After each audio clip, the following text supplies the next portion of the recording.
Welcome to another AAI Lightning Lecture. I'm Rónan Kenny. You might remember me from such lightning lectures as Architects Declare, Fishamble Architects, and last week we had Superposition. I was also the president last year, and we have a new AAI president this year, Orla O'Kane.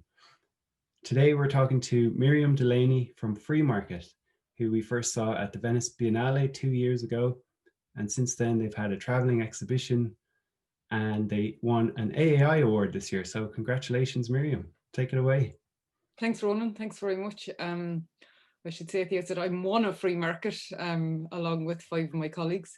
So Freemarket are Joanne Butler, Jeffrey Bullhouse, Tara Kennedy, Lawrence Lord, and Orla Murphy. And thanks very much, Ronan, for asking us to do this lightning lecture talk. So we have done quite a few public talks in different fora around Ireland for community groups or politicians or local authorities, heritage groups. And what was quite difficult was to stream it back to 10 minutes. So to make a talk so what I've really tried to do is just talk about what next. The project has been, reasonably well publicized. So rather than, I suppose, going back over old ground, instead I'm trying to focus really on what we do next, or what might be the kind of longer term outcomes of Freemarket. So there is actually a vital question mark missing in the title. So rather than what next as a statement, it should be a more open-ended question about what might come next. It's not that definitive yet. Okay. So I'll get going then. So Freemarket, for anybody who doesn't know, was an exhibition at the Irish National Pavilion at the Venice Architecture Biennale in 2018. So about this time, 3 years ago, at the end of 2017, we were commissioned to curate, we were asked to curate and commission the Irish National Pavilion. And the 6 of us in the team came together specifically for this project. We didn't or don't have a practice together, but had in various forms practiced together, taught together, worked together on research projects with this shared interest in Irish rural towns and in kind of slightly different overlapping spheres of influence. So whether of interest, whether it was historic research or practice-based research, community engagement projects. So we had different lenses through which to view the Irish town. So in Freemarket in Venice, what we focused on was the marketplaces, the kind of rural towns, and the centre of the rural town, which was quite often the marketplace or the market square. And we talked about the decline and the loss of that place of interaction and exchange of kind of civic and social life. And that was in response to the overarching free space theme of the Biennale in 2018. But when we were in Venice, we were also conscious that most people passing through the exhibition, visiting the exhibition, wouldn't have ever been in an Irish rural town. So we were also trying to capture some of the character of that town in the materials that we used in the pavilion, in the sound pieces, and I suppose even the form of the layout of the pavilion itself. We presented a mixed media exhibition with soundscapes, as I said, with drawings, architectural models, photography, drone images, a newspaper, a bookshelf, postcards. There was kind of endless amounts of different forms of content.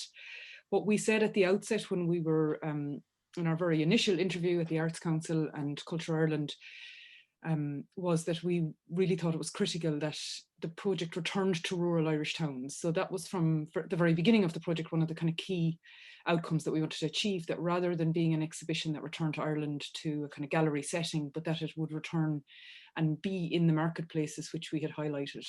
So in 2019, last summer, which now seems like a lifetime ago, we travelled back to 4 Irish towns. So we went to Castleblaney in Monaghan, Macroom in Cork, Mountmellick in Laois, and Kilmallock in Limerick.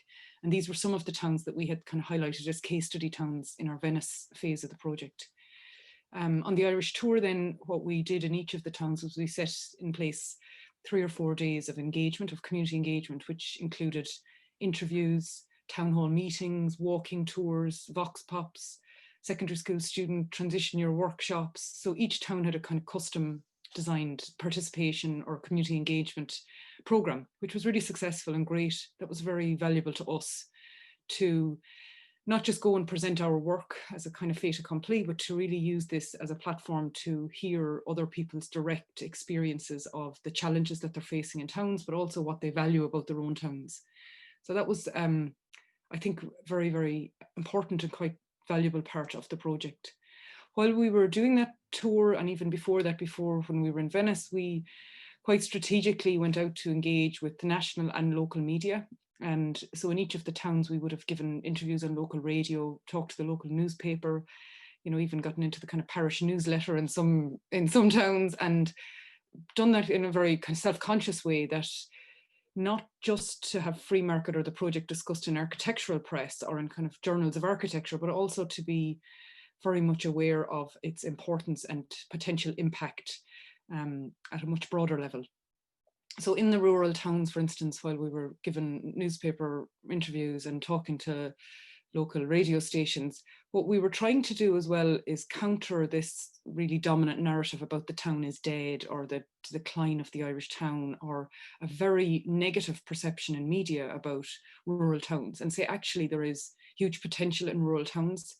We have this, you know, particular advantage in Ireland in having quite a lot of small rural centres, and that potentially is a really sustainable way to live. A really, you know, there's a really strong resource there, and the resource is community, but it's also infrastructural, about servicing, about transport, about all the things that we're becoming much more conscious of. So rather than being negative about towns, we were thinking about how can we actually apply imagination and a kind of positive vision to towns and look at them like that. And I think that's important, that that's another way of thinking about towns and communicating about towns. Because again, I had newspaper headlines of, you know, last year, the town is dead. And again, this is a kind of common perception that we have to really challenge.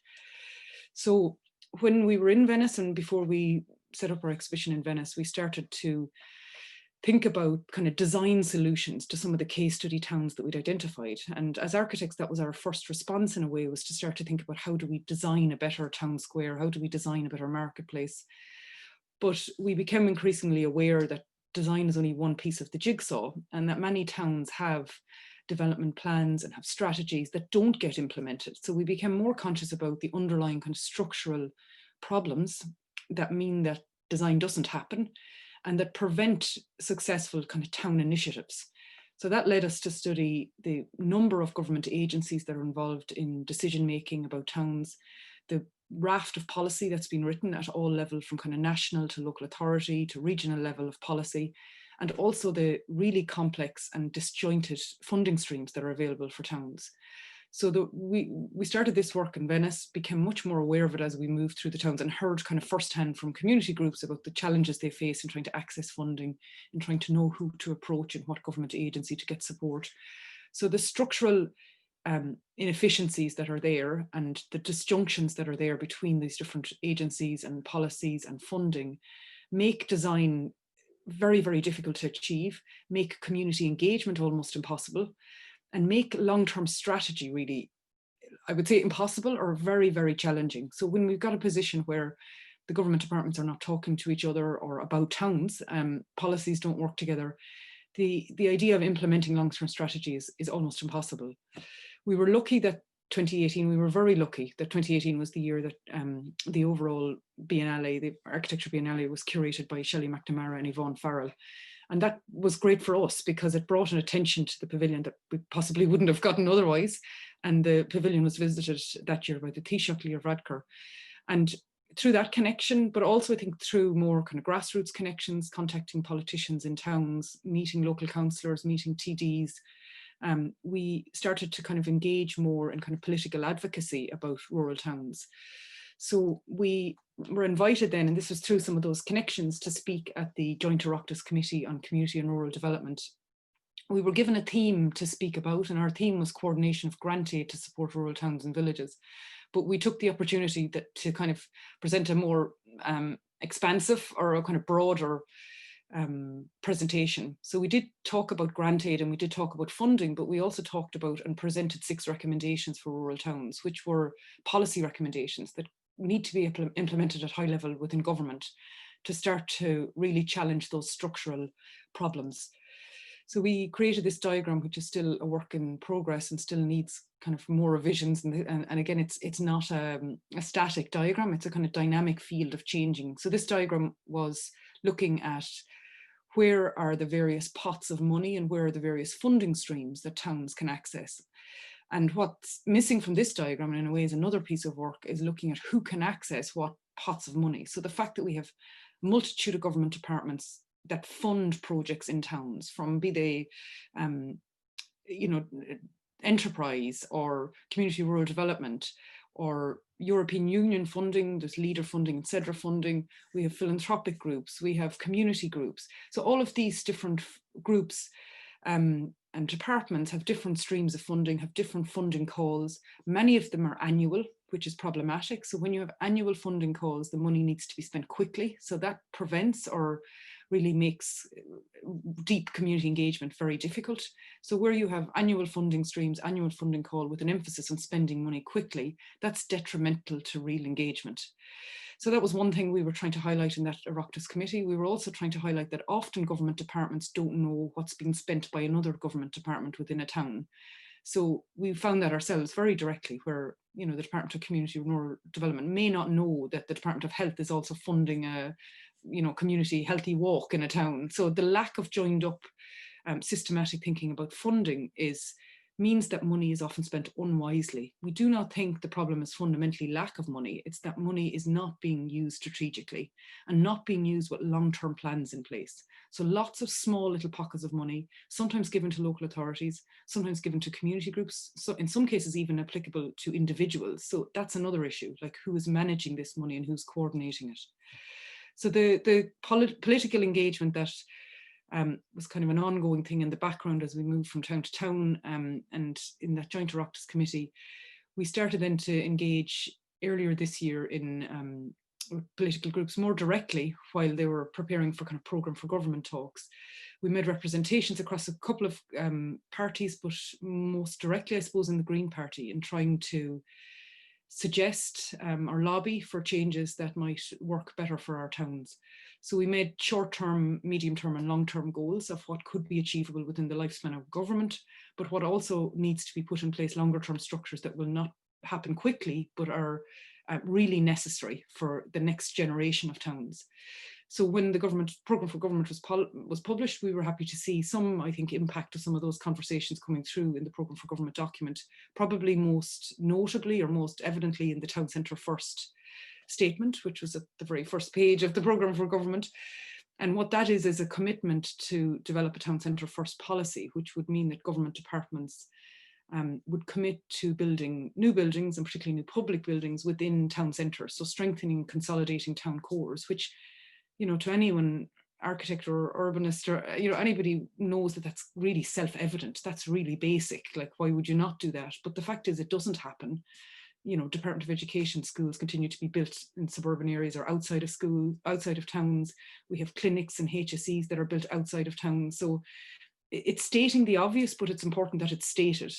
What's probably more important is how that gets implemented. So in order to have this Town Centre First policy implemented, because now it's there, we need now to put in place an Irish Towns Partnership. So we need a task force that's across government departments, because there will not be holistic thinking about towns in the current breakdown across all these government departments.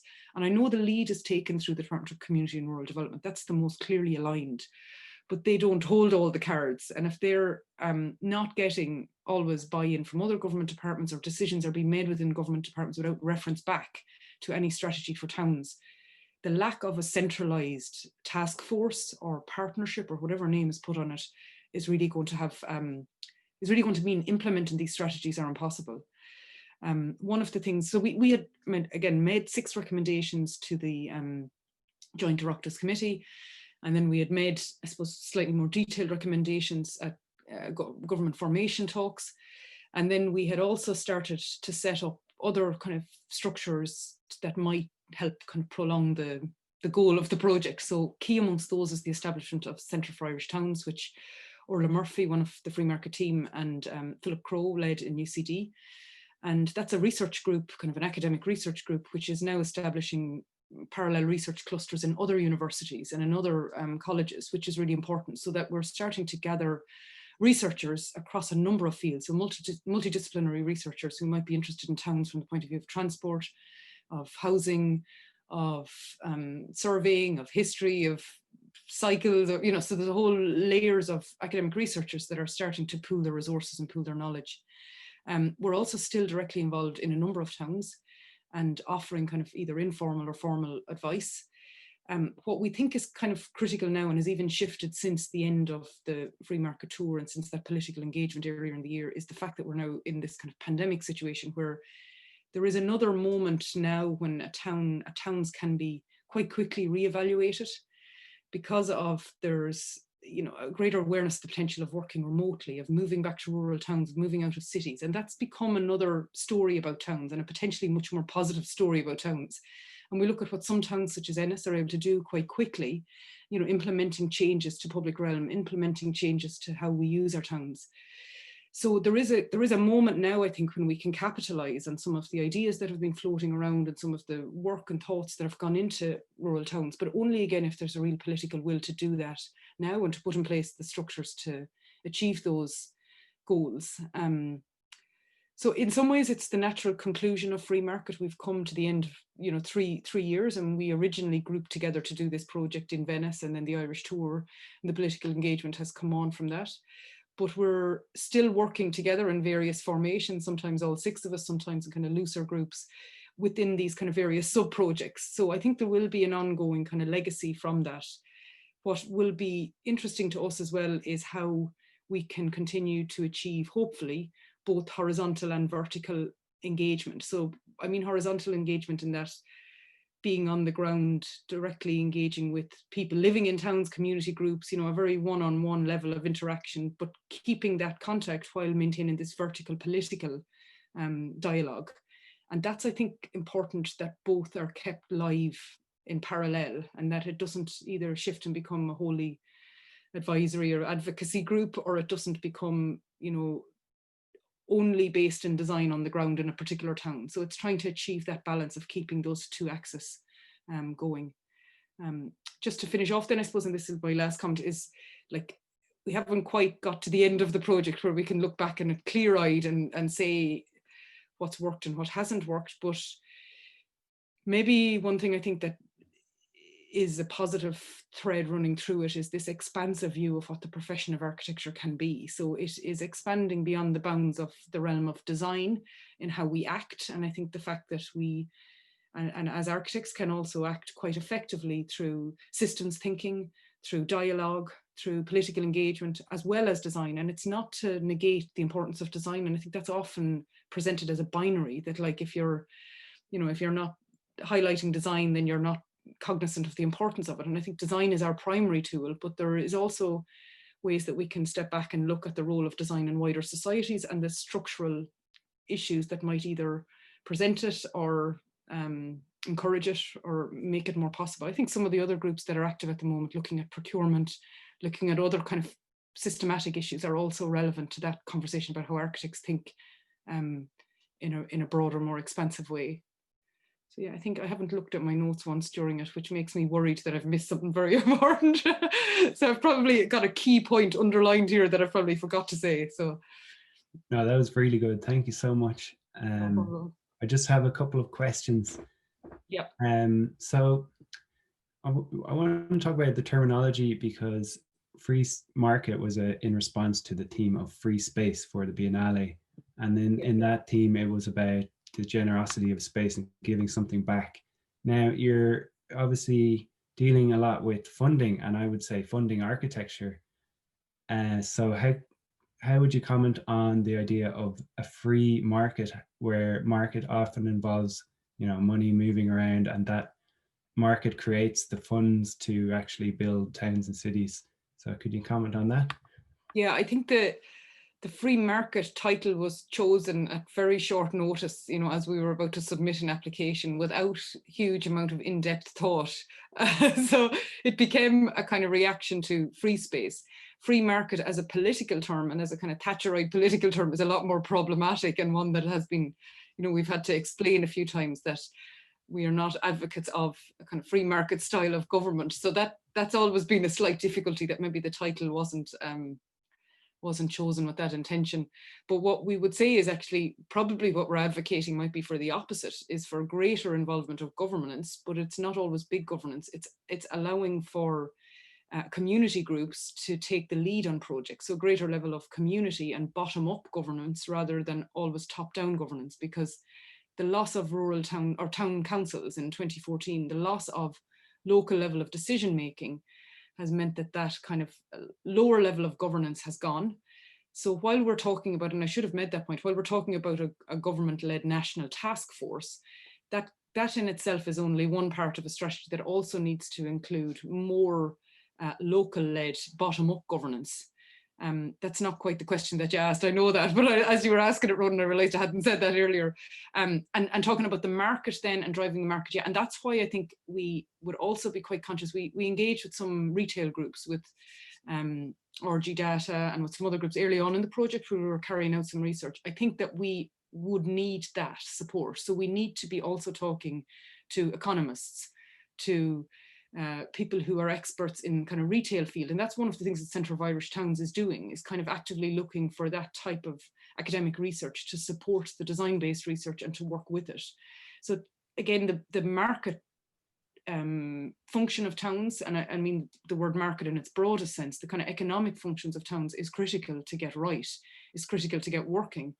And that's why even that idea of like the task force is not a task force for design alone. It's including, retail advice. And the Scottish model was quite good at that, at a very broad spectrum of participants in that initial phase.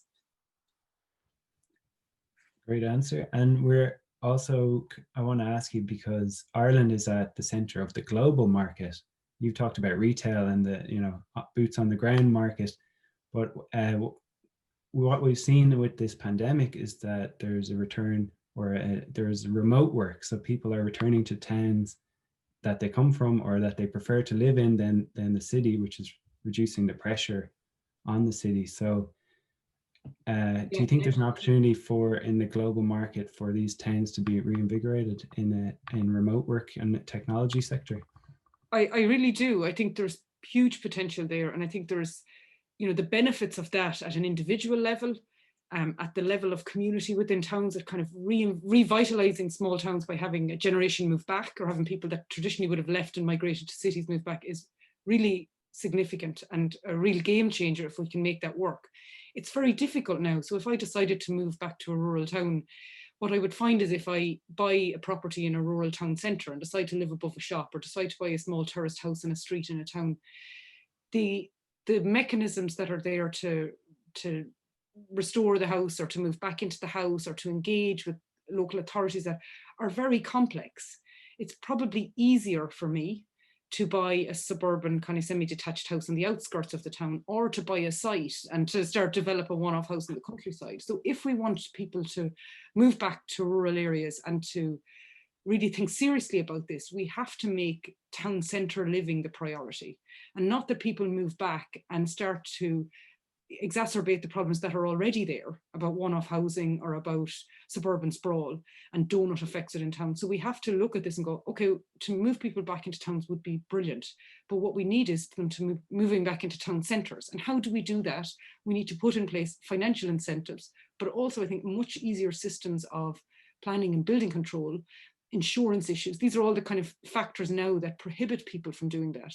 I think also the policy in the programme for government about retrofitting, about funding available for retrofitting, if implemented correctly and at the right scale, could also be very helpful in encouraging people to move back into town centres.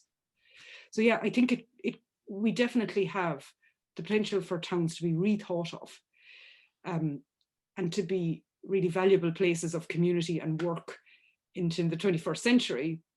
But it won't happen if we leave it up to the individual to do it.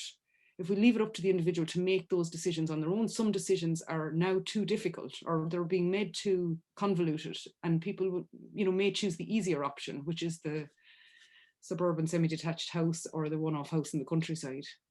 I was going to ask you, the Lightning Lectures theme this year is Unbuilt, and often the focus of architecture is on the built work, and especially in the AAI awards, they are looking at the built work more than the theoretical projects in some cases. So there was a moment where they're looking at your project and saying, well, are we looking at the built form of it? Are we evaluating that, or are we evaluating the concept of it? And obviously your one traveling around gets built and unbuilt. So I wanted to know if you had any comment on how you interpreted the theme for the talk today. I think within Venice, like, so when the project was initially in Venice, it's obviously you want to make something that's beautiful and people enjoy, and there's kind of pleasure in the physical structure and form of what you make. But I think in the longer term project, it is the longer term importance of the project is less to do with the physical pavilion. The physical pavilion is now, I think, sitting in various backyards and sheds in people's houses, but is the content, and is also, I think, the political and community engagement, which hopefully will have a legacy beyond the project. So I think in this case, the unbuilt, the content that is unbuilt is probably more significant. It was an unusual exhibition, I'd say, as an architecture exhibition, in that, in a way, the pavilion in Venice marked the starting point. While we had all done work in this field before, we were kind of laying down a line and saying, pointing to a problem, suggesting some ideas or proposals, but not saying we had all the answers or could solve it easily. And then that was the start of the work. So it was the kind of inversion of what a typical architecture exhibition would be, which is marking the end point of a building or marking the end point of a piece of work and photographing it and displaying the end. Whereas we were in Venice marking a line to say this is the start, and that the Irish tour was a critical part of that, the political engagement and the ongoing work that we're doing in setting up other groups and community work. So it was kind of, yeah, reverse, I suppose, a reverse role for an architecture exhibition. And I think, yeah, the built element of it, the physical fabric, was important, and was important even within towns, to literally set up a stall and to have your flag flying in the town and a place for people to congregate and come and talk. But the longer term impact, I think, is the unbuilt version of it. Yeah, I think a lot of architects are interested in other types of architecture beyond building. There's, you guys are creating a social architecture, and sometimes when you're looking online, you find this thing called information architecture, and I work in that area of digital and system architecture. So it's really inspiring to see this kind of work get celebrated and promoted, and the AAI are very glad to have you. Thank you very much, Rónan. Thanks. Do you have any hopes for 2021? No, I haven't thought that far ahead yet. I probably 2020 over with. have to compose myself and think of a few hopes. At the moment, I'm just hoping to get to the end of 2020. That's my on a personal level. But on Freemarket, yeah, sorry, no, we do have hopes, of course. The Centre for Irish Towns is very encouraging that that's now up and running, and parallel research clusters are being established in other universities. We are very positive about engagement in a couple of towns, which is more direct community engagement and advisory and design engagement. We are also, in our own kind of personal capacities, carrying out research projects, writing, doing work that hopefully will start to bear fruit in 2021 as well. So there'll be, you haven't heard the last of us yet, running in various formations. Well, we'll be banging on the door of the AAI for a long time to come. Yeah, we'll be glad to have you back. Okay, great. Thanks, Rónan. Thanks very much, Miriam. Okay, bye now. Bye.